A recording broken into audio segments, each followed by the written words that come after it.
Shalom saudara yang dikasih dalam Tuhan. Bersyukur karena hari ini saya dapat kembali menyapa setiap umat Tuhan dimanapun Bapak Ibu Saudara berada melalui program Bible and Coffee. Saudara yang dikasih dalam Tuhan, program ini ada untuk menjadi berkat buat banyak orang dimanapun Bapak Ibu berada, karena saya percaya betul setiap kita butuh firman Tuhan. Itu sebabnya Yesus berkata kita manusia bukan hidup dari roti saja, tetapi juga dari setiap perkataan Allah, dari setiap firman-Nya, sehingga kehidupan kita semakin hari semakin baik, semakin hari semakin hidup mempermuliakan nama Tuhan. Dimanapun Bapak Ibu Saudara berada, melalui program ini saya kembali mengajak setiap kita umat Tuhan untuk sama-sama kita merenungkan firman Tuhan. Kita berdoa, kita datang sama Tuhan.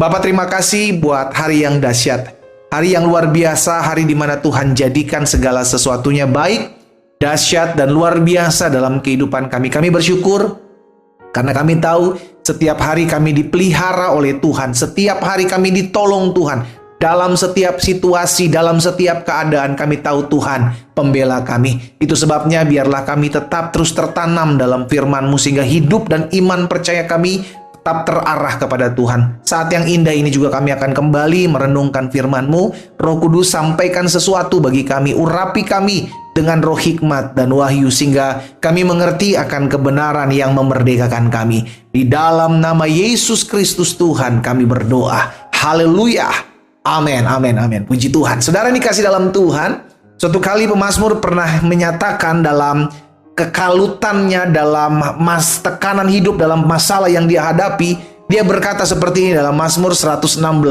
ayat 10.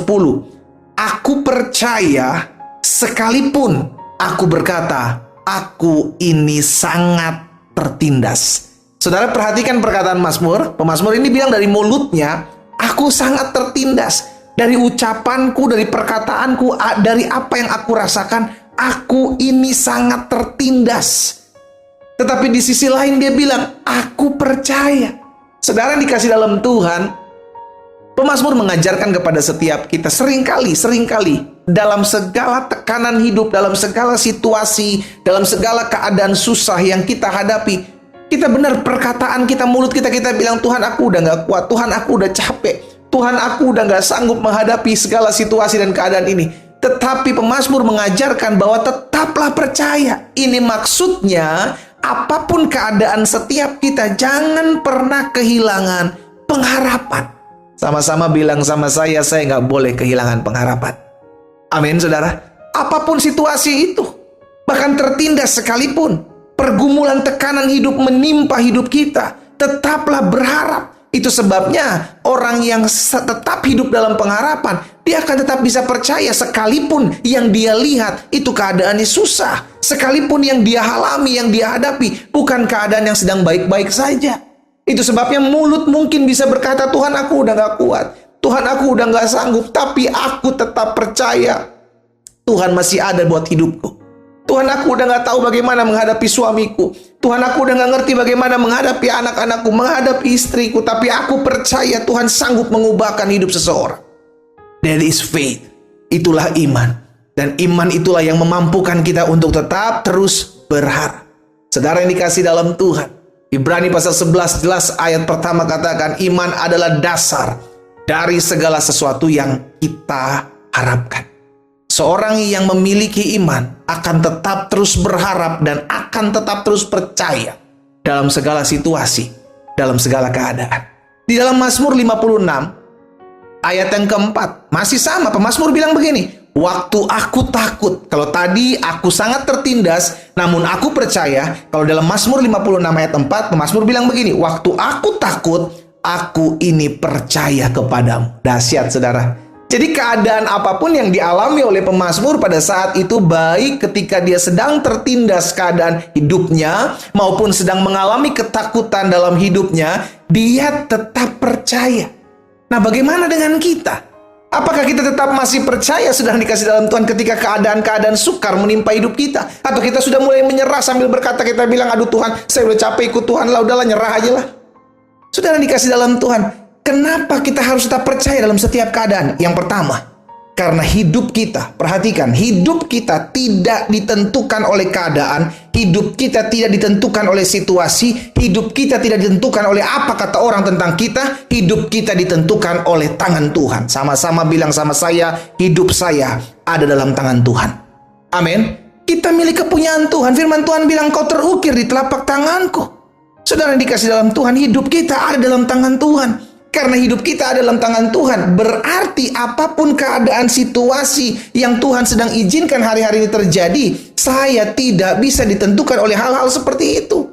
Karena hidup saya ada dalam tangan Tuhan, maka hidup saya ditentukan oleh tangan Tuhan. Kalau tangan Tuhan bilang aku akan dijadikan berhasil dan beruntung, maka itu yang akan terjadi. Sekalipun yang kita lihat hari-hari ini sedang susah, hari-hari ini sedang menderita, hari-hari ini sedang banyak yang dikecewakan oleh orang-orang di sekeliling kita. Tapi karena hidup kita ditentukan oleh Tuhan, maka kita tetap terus percaya. Jadi yang pertama, kenapa kita harus tetap percaya dalam setiap keadaan, saudara? Karena yang pertama, hidup kita tidak ditentukan oleh keadaan, namun oleh tangan Tuhan. Yang kedua, kenapa kita harus tetap percaya dalam setiap keadaan, dalam setiap situasi? Karena terkadang Tuhan izinkan penindasan kesukaran untuk mendidik, untuk mendewasakan hidup saudara dan saya. Dalam Mazmur 119 ayat 71, pemazmur bilang begini, aku tertindas, itu baik bagiku. Iya kan? Pemazmur bilang aku tertindas, tapi itu baik. Kenapa? Karena aku belajar ketetapan-ketetapan Tuhan. Aku belajar ketetapan-ketetapan. Jadi terkadang Tuhan izinkan ada masalah, ada tekanan hidup, ada orang-orang yang mengkhianati, mengecewakan kita. Sederhana, bukan karena Tuhan melepaskan kita, no. Tapi karena Tuhan sedang mengizinkan pendidikan ilahi terjadi dalam hidup saudara dan saya. Itulah yang harus kita lewati dalam kita mengiring Tuhan. Tuhan mau kita dewasa. Tuhan mau kita hidup dalam pertumbuhan iman. Karena itu kita harus melewati masa seperti itu. Ya, masa-masa penindasan, masa-masa kesukaran, masa-masa di mana kadang kita nggak tahu harus lagi buat apa. Tapi Tuhan izinkan untuk mendidik kita, untuk mendewasakan hidup kita. Jadi yang pertama, kenapa kita harus tetap percaya dalam setiap keadaan? Karena hidup kita tidak ditentukan oleh keadaan, hidup kita ditentukan oleh tangan Tuhan. Yang kedua, kenapa kita harus tetap percaya dalam setiap keadaan? Karena terkadang Tuhan izinkan setiap situasi, keadaan, bahkan penindasan, kesukaran sekalipun untuk mendewasakan dan mendidik setiap kita. Yang ketiga, kenapa kita harus tetap percaya dalam setiap keadaan? Karena, perhatikan, karena hanya orang-orang yang tetap percaya yang akan melihat kemuliaan Allah. Haleluya. Yesus bilang begini kepada Maria dan Marta dalam Yohanes 11 ayat 40. Jawab Yesus, bukankah sudah kukatakan kepadamu, jikalau engkau percaya, engkau akan melihat kemuliaan Allah. Saudara, sampai bertahan berapa lamakah engkau tetap terus percaya? Kalau engkau bertahan sampai akhir untuk tetap terus percaya, orang-orang yang bertahan sampai akhir tetap percaya, dia akan melihat kemuliaan Allah. Ada banyak dari kita mau melihat kemuliaan Allah. Ada banyak dari kita pengen lihat kuasa yang dahsyat yang Allah kerjakan dalam hidup kita, tapi tidak mau bertahan untuk tetap terus percaya dalam setiap keadaan. Hari ini saya mengajak setiap umat Tuhan, ayo, apapun yang kau sedang hadapi hari-hari. Betul, hari-hari ini bukan hari-hari yang gampang. Bukan hari-hari yang mudah, tekanan demi tekanan, keadaan situasi yang semakin hari semakin sulit. Tapi kita hidup bukan karena melihat. Amin. Kita hidup karena percaya. Karena kita hidup karena percaya. Karena kita percaya Tuhan ada dalam kehidupan kita. Hidup kita dipegang oleh Tuhan. Apapun keadaan situasi, Tuhan pakai untuk mendidik dan dewasakan kita. Dan hanya orang-orang yang bertahan sampai akhir untuk tetap percaya, dia yang akan melihat kemuliaan Allah. Tetaplah percaya, saudaraku, sekalipun keadaan sedang tidak baik-baik saja. Kita berdoa, kita datang sama Tuhan. Bapa, dalam nama Yesus, terima kasih buat berkat firman-Mu. Kami mengucap syukur buat setiap situasi, buat setiap keadaan. Kami tahu Engkau tetap Bapa yang baik. Itu sebabnya biarlah Tuhan memberkati umat-Mu, bahwa setiap kami masuk dalam pengalaman-pengalaman indah bersama Tuhan, sehingga akhirnya kami keluar sebagai orang-orang yang lebih daripada pemenang. Yang sakit sudah Tuhan jamah dan sembuhkan, sebab tergenapi firman-Mu, disampaikan firman, disembuhkan mereka. Terima kasih Tuhan, yang lemah diberi kekuatan, yang bimbang diberikan keteguhan. Di dalam nama Yesus Kristus Tuhan hamba berdoa. Haleluya.